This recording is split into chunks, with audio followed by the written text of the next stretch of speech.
नमस्कार दोस्तों, कैसे हैं आप सब। स्वागत है आप सभी का आपके अपने YouTube चैनल पर।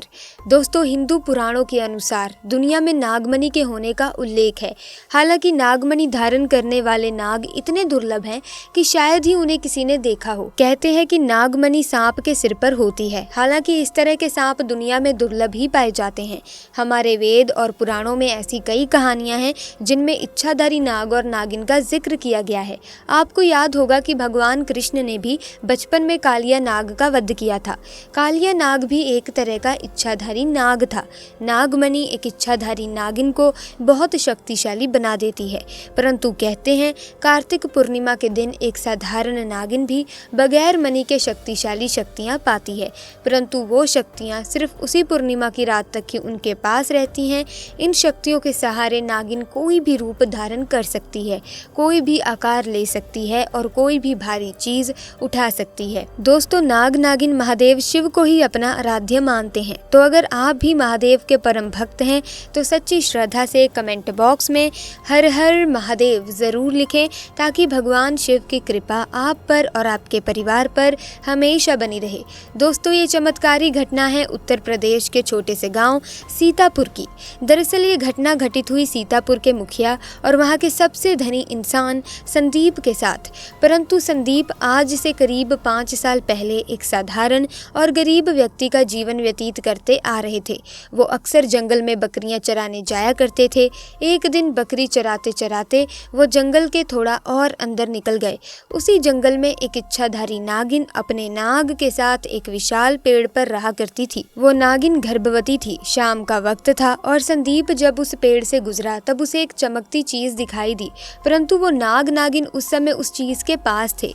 उन्हें देखकर वो बहुत डर गया और तुरंत घर की ओर भागा। परंतु उस रात जो चीज वो चमक रही थी वो बार बार उसके ध्यान में आ रही थी।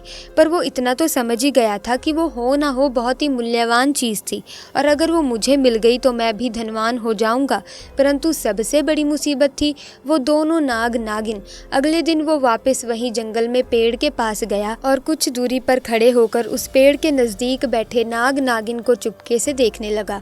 कुछ देर देखने के बाद उसने ध्यान दिया कि नागिन तो गर्भवती है। वो उस रात घर आकर सोचने लगा कि ये अच्छा मौका होगा, जब नागिन अपने बच्चे को जन्म दे रही होगी तभी वो नागमणि चोरी कर लेगा, क्योंकि उस समय नागिन कमजोर होगी। बस नाग को मारना होगा। दोस्तों, कहते हैं अगर किसी सांप के मुंह की तरफ गोबर मार दिया जाए तब वे अपना होश खो बैठता है। अब संदीप को ये बात पता थी और वो हर रोज गोबर लेकर उस विशाल पेड़ के पास सही मौके का इंतजार करने लगा। एक दिन वो मौका भी आया जब नागिन अपने बच्चे को जन्म देने वाली थी। दोस्तों, तभी चुपके से संदीप ने सही मौका देखते ही नाग के मुंह की तरफ जोर से गोबर मारा और फिर बड़े पत्थर से नाग को मार डाला और फिर उसने नागिन और उसके बच्चे को भी मार डाला और उस मणि को उठाकर घर की तरफ दौड़ गया। परंतु उधर नागिन किसी तरह से बच गई थी, बस बेहोश पड़ी थी। जब नागिन को होश आया और उसने अपने पति और बच्चे को मरा हुआ देखा तो उसके दुख दर्द का ठिकाना ही नहीं रहा। वो उस समय गुस्से में पागल हुए जा रही थी, पर उसने संदीप से बदला लेने की ठानी। परंतु नागमणि चले जाने की वजह से वो अपनी शक्तियों का इस्तेमाल नहीं कर सकती थी, परंतु इच्छाधारी नागिन होने की वजह से वो अपना रूप तो बदल ही सकती थी। इधर संदीप को जैसे ही वो मणि मिली उसका पूरा जीवन ही परिवर्तित हो गया। उसकी फसल भी इस बार बहुत अच्छी हुई और काफ़ी महंगे भाव में भी बिकी।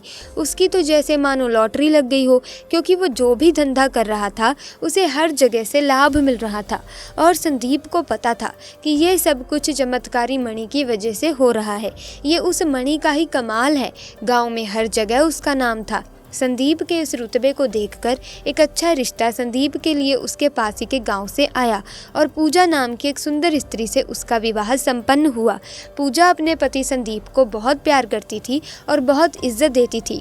दोनों एक दूसरे का कदम कदम पर साथ निभाते। उनकी जोड़ी गांव में मिसाल बन चुकी थी। उधर नागिन भी एक पुरुष का रूप धारण कर रवि नाम से संदीप के यहाँ उसका मुंशी बन गया और संदीप का विश्वास जीतने लगा। संदीप भी रवि के व्यवहार और वफादारी को देख उसे अपने भाई समान ही मानने लगा। एक दिन पूजा अपने पति संदीप के पास आती है और बताती है कि तुम पिता बनने वाले हो, मैं गर्भवती हूँ। ये सुन संदीप की खुशी का ठिकाना नहीं रहा। उस दिन वो खुद अपने मुंशी रवि के पास गया और बोला कि देखो रवि, मेरा कोई भाई नहीं है, परंतु जब से तुम्हारा साथ मिला है तुम मेरे सगे भाई से भी कहीं अधिक बन चुके हो। आज मैं बहुत खुश हूँ, इसीलिए आज मैं अपनी पत्नी और तुम्हें एक खास जगह ले जाना चाहता हूँ, क्योंकि मेरा इस दुनिया में तुम लोगों के सिवा कोई नहीं है। और वो इतना कहते ही अपनी पत्नी और रवि को कार में बैठाकर गांव के कोने में ले जाकर कार एक छोटी सी कुटिया के सामने रोकता है और बताता है कि जब वो छोटा था तब इसी कुटिया में उसकी माँ की जान उसे जन्म देते ही चली गई थी। उसके पिता तो पहले ही गुजर चुके थे। तब एक बूढ़े बाबा ने उसकी माँ को वहीं दफना दिया था और संदीप को उसी बूढ़े बाबा ने पाला था। संदीप बताता है कि जब भी उसके साथ कोई बुरी घटना होती है या वो दुखी होता है तो बस वो इसी कुटिया के पास चला आता है। यहाँ उसे एक अनोखा सुकून मिलता है। संदीप आगे बताता है कि आज तुम दोनों को मैं इसीलिए यहाँ लाया हूँ क्योंकि तुम दोनों अब मेरी जिंदगी का एक अहम हिस्सा बन चुके हो। दोस्तों, ये सुन सभी की आंखों में पानी भर आता है। कुछ देर रुकने के बाद जब वे वापस पहाड़ी से होते हुए घर को जाते हैं तो अचानक उनकी गाड़ी पहाड़ी पर एक बड़े पत्थर से टकराती है और गाड़ी को जोर का झटका लगता है, जिसके कारण संदीप तो कार में ही फंसा रहता है, परंतु उसकी पत्नी पूजा पहाड़ से नीचे गिर एक पेड़ पर अटक जाती है और उस पेड़ के ठीक नीचे बहुत गहरी खाई थी। दोस्तों, वो खाई इतनी गहरी थी कि अगर कोई इंसान उस खाई में गिर जाए तो उसका बचना नामुमकिन है।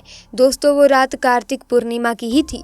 रवि अपनी शक्तियां पाकर पुनः नागिन रूप धारण कर लेता है।